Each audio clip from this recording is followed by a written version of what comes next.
Greetings and welcome to this week's episode of UC Weekly News. I'm your host, David Danto, and I have on with me as a guest my old friend, Tim Banting. Tim, how are you doing today? I'm doing fine, thank you, David. Beautiful sunny day here in the UK, which is pretty rare, as well, you may know. Well, where we are here in the U.S., spring is trying desperately to break out. The thermometer is not really being very agreeable about it. So we're getting these 30, 40 degree temperature swings in Fahrenheit and cold day, hot day, and that's how people get sick. Oh, wow. Yeah, you can never decide in spring what jacket to wear. Would you wear one with a hood? Do you wear one that's waterproof? Do you have a light one, a heavy one? It's a quandary, isn't it? And Bit for like us our, analysts, it's whichever swag jacket we should be wearing. Should I wear the well, Microsoft jacket exactly. or the Neat jacket or the yeah? So we got to work that out. So for years, Tim was one of the senior analysts at Omdia, and now, as I understand it, you've just started your own organization. Tell us about that. How it started, what it's named, what you're doing.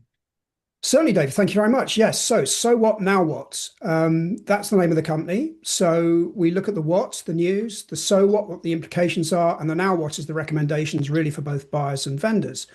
And it really came from, well, I must have spent at least 20 years in the trenches of unified communications and customer experience in product management, sales engineering, competitive intelligence, and analyst roles.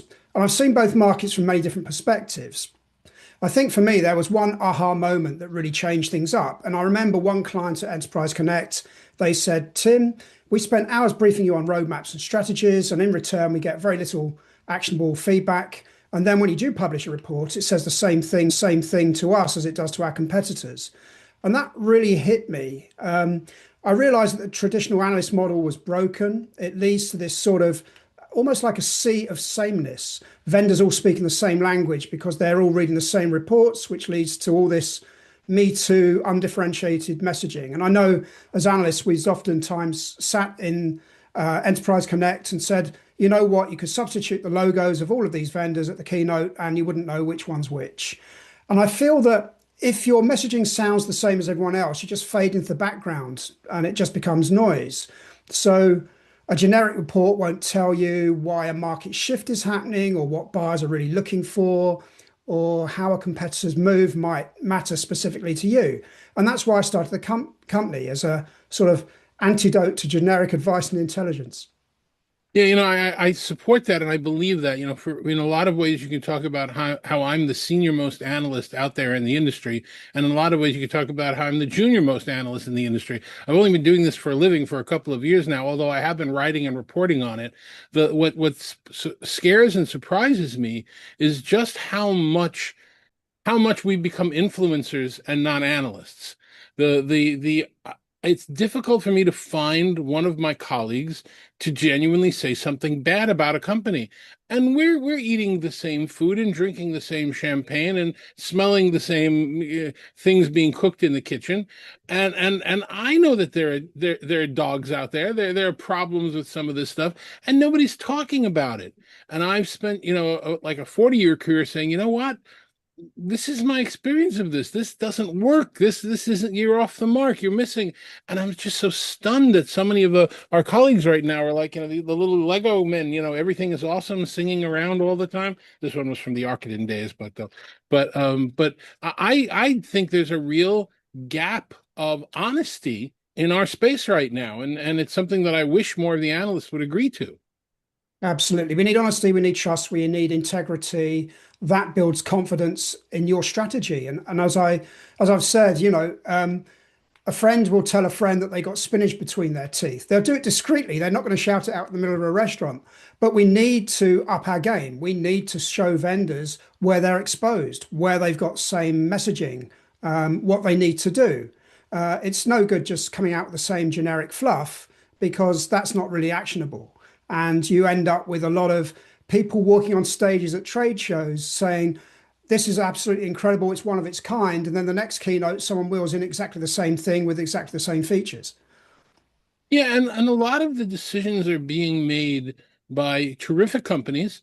It's a very very chock full space right now, and I'm sure there's going to be some consolidation somewhere along the line.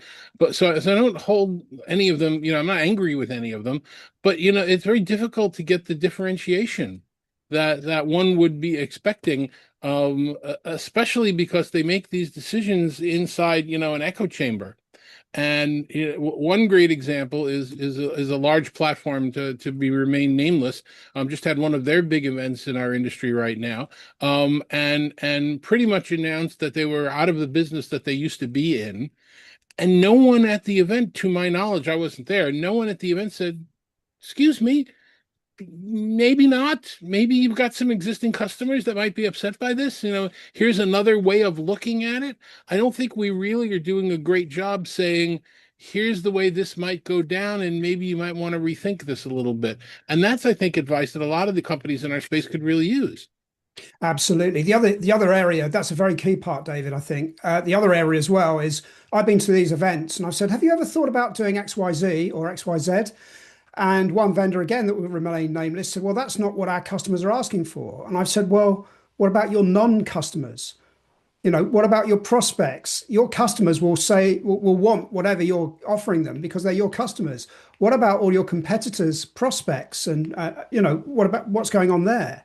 So also understanding what buyers are looking for. And when you look at the buying perspective, there's very few analyst firms that really look at the good old PESTLE framework from Marketing 101, what's going on in the political, the economic, the technical, the legal, the social landscape. And things like, for example, in the legal landscape, the EU AI Act is at loggerheads with the US Cloud Act. So we're seeing some really interesting developments where US vendors are going out there and saying, look, you can use this for grading agents and for sentiment analysis. Well, that would flag as a very high risk in the up against the EU AI Act. And in August this year, there's going to be some huge fines if you haven't got a human in the loop and you can sort of justify how AI in a high risk model has come to those sort of conclusions. So there's a whole lot of things that are going on. And at the moment, mainstream analysts just seem to be going with the flow. They seem to be nodding their heads wisely and sagely when they go to these vendor events, and unfortunately not giving any feedback which is actionable, and maybe even giving that contrarian viewpoint that people need to hear. Yeah, no, and I think that that's one of our biggest responsibilities at these events. Even if it's wrong, even if it's in the minority, you want to flag a company saying, have you considered the downsides of what's going to happen here? And maybe the answer they come back with is yes, we have. But I do think that that's one of the key responsibilities that we have to have going through as an organization. So is that the kind of thing that you're going to be offering to some of your clients? It is indeed. So what I'm offering is sort of competitive intelligence and market intelligence as a service, looking at what buyers are asking for, using publicly available signals, looking at their narrative strength, the vendor's narrative strength in the industry, what the share of voice is. So all of that will come together, I'm hoping, to give vendors clear guidance as how to get their right messaging out there that's differentiated.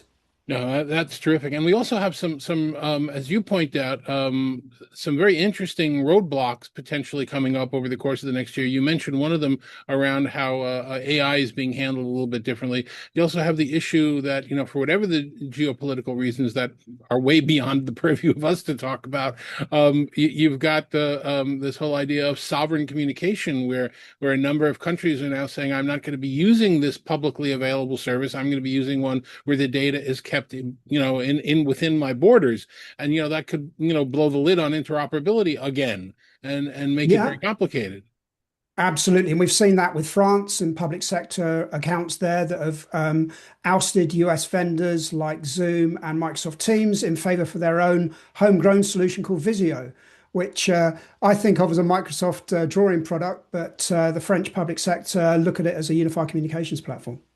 Yeah, I'm not quite sure that I understand how the naming and copyright issues will work around that, because that got me a little bit confused. But yes, I think that's just one of many organizations, governments that are going to want to say that we want to keep the data within our country because we can't trust an outside global company. And I think that'll have a tremendous effect on how we do interoperable communications again. I mean, from PC to PC, probably not that much. It'll just be another link and another, a web application. But to rooms, which is where a lot of the business takes place, I think we're going to have another problem on the horizon. Absolutely. And I think in highly regulated industries like healthcare and finance, you'll still see a lot of those legacy on-premises PBXs still getting mileage in them. There'll be a number of those still deployed, still maintained, and the likes of Mitel and Avaya still maintaining those purely for those reasons. Hmm.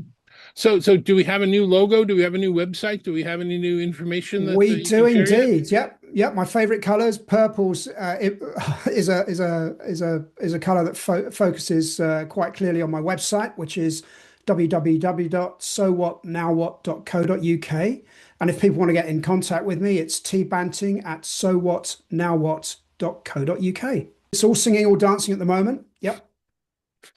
Terrific. So what are the things that you're looking forward to over the course of the next, quarter or 2 quarters, where you're thinking about, things that might change in the industry? What's on your horizon?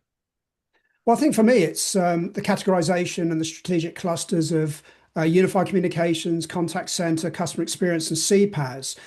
Those traditional boundaries of markets have completely blurred. We've seen UC and UC and CCaaS coming together, unified communications and contact center coming together in this multicast platform. We're obviously seeing agentic AI, which is everywhere. We're seeing the need for more customer data platforms and using that to make an informed data-driven decision on for agentic to work on it. There's a very big blurring of the lines between CRM and what will happen if Salesforce have a headless CRM and use agentic. Do we actually need any CRM front ends? How does CPaaS players like Infobip or Vonage or Bandwidth play in this space? There's a lot of change. A lot of people are looking at the market very differently, and even things like the demise of per seat pricing is going away as we start looking at pricing for AI, and AI essentially becoming a digital workforce in its entirety. Okay. So a lot of exciting things coming up. Where can somebody see you next? Are you going to be going to any of the big events? I haven't got any plans yet. I think there's a Microsoft event that's coming up in the UK. I'm going to Infobip's analyst event. I'm keeping the rest of my calendar open. So if there are any events, I look forward to attending them. Well, Tim, it's always a pleasure chatting with you. It's always a pleasure getting you on in terms of providing opinions, and your view of the industry is sometimes contrarian and sometimes along with everybody else, but it's always very specific and succinct and educational. So I do appreciate your input. We'll have you on the show again, and hopefully we wish you much success in this new endeavor. Likewise, David, always a pleasure. Thank you very much for having me. Give us the website one more time. Yep, is www.sowhatnowwhat.co.uk. Terrific. Thanks very much, Tim. And thank you very much for watching this as you do every week. We really do appreciate it. We will see you next week. Take care.